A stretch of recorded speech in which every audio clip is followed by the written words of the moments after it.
Pro ones hooked together in parallel. Both the wiring is hooked in parallel, as well as the hoses are hooked in parallel. You have an input hose, that's the in on this cell. This hose, this is backwards here, facing the other way. That's the other input hose hooked to a 3/8 T fitting. Here's your gas output hose going on the out, coming up.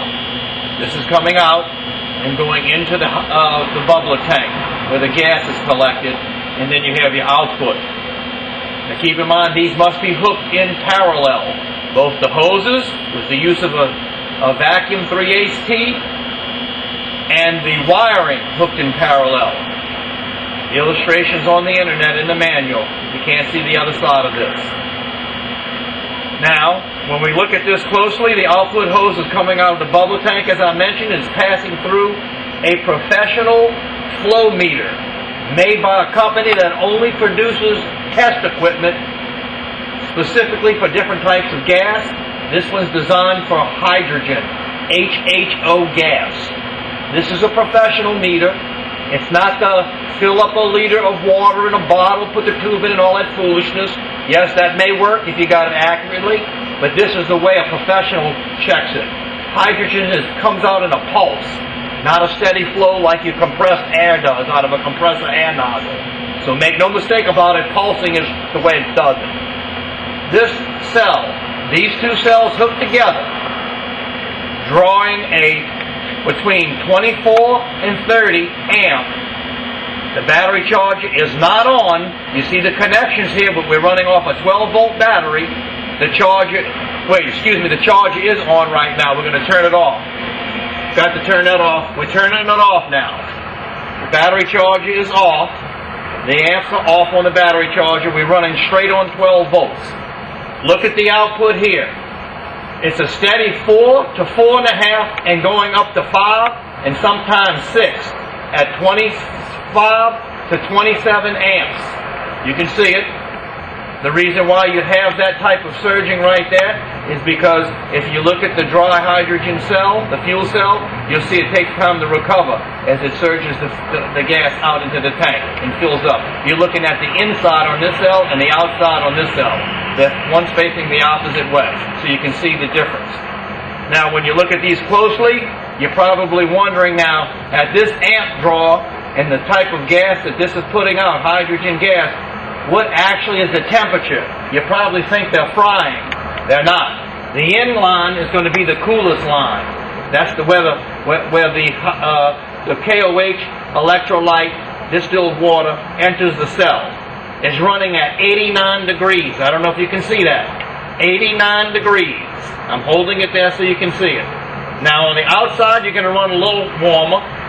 98 degrees warmer, because it's coming out with the gas. So there's your temperatures right there.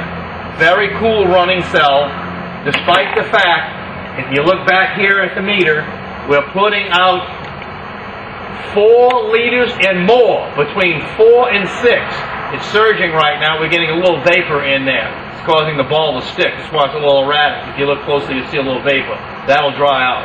But it's reading accurate. Actually, that drags the ball a little bit because I don't have a vaporizer in line to catch any of the moisture because it's putting out a tremendous amount of gas. Now, in this electrolyte mix, you're wondering, well, what did he do? Dump a whole bottle of KOH in here to produce this kind of gas? Well, you'll do the test yourself. For 1 quart of water, you'll put 2 tablespoons of KOH. Now, this KOH right here has been grinded in a coffee grinder to make it a little finer. But on our website, you have to have a password. It's default to those who actually make a purchase about the proper electrolyte mix. We don't have a pulse width modulator in here to tune these amps down. You can do that. Of course, the hydrogen is going to drop off. So, what we have here is 2 tablespoons of KOH per quart of water, which is about the standard mix.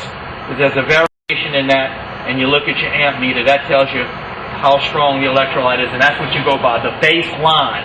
The highest output is your baseline. So if you had a pulse width modulator in there, the knob would be all the way up. That reads the baseline, the highest amp draw you're going to get. That tells you the intensity of the electrolyte mix. You can tune it down by adding more water. You can bring it up by adding more electrolyte. Very, very simple. But be careful, because this is a corrosive. You should wear protection, eye protection and hand protection, gloves, rubber gloves. Now, we're going to put the battery charger back on. It's off right now. Set to off. Amps off. You're reading a little fluctuation here because it's feeding back. But we're going to kick it on. You'll hear it come on. The battery charger is now on. You can hear it.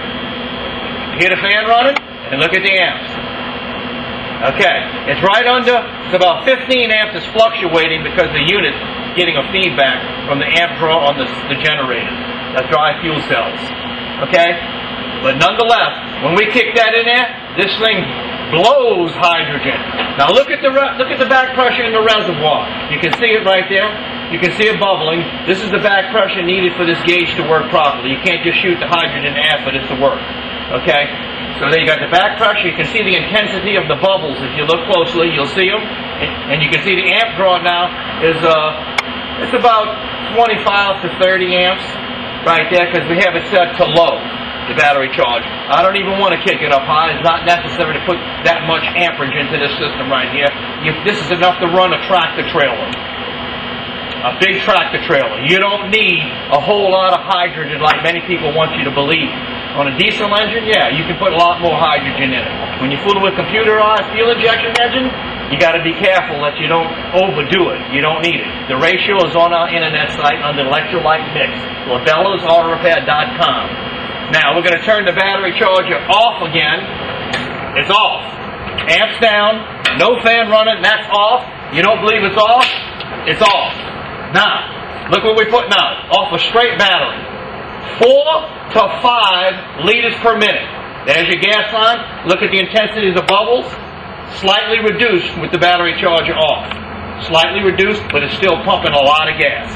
And you can see the cell has to recover because as the inlet line goes in, it surges it out. The dry cell drops.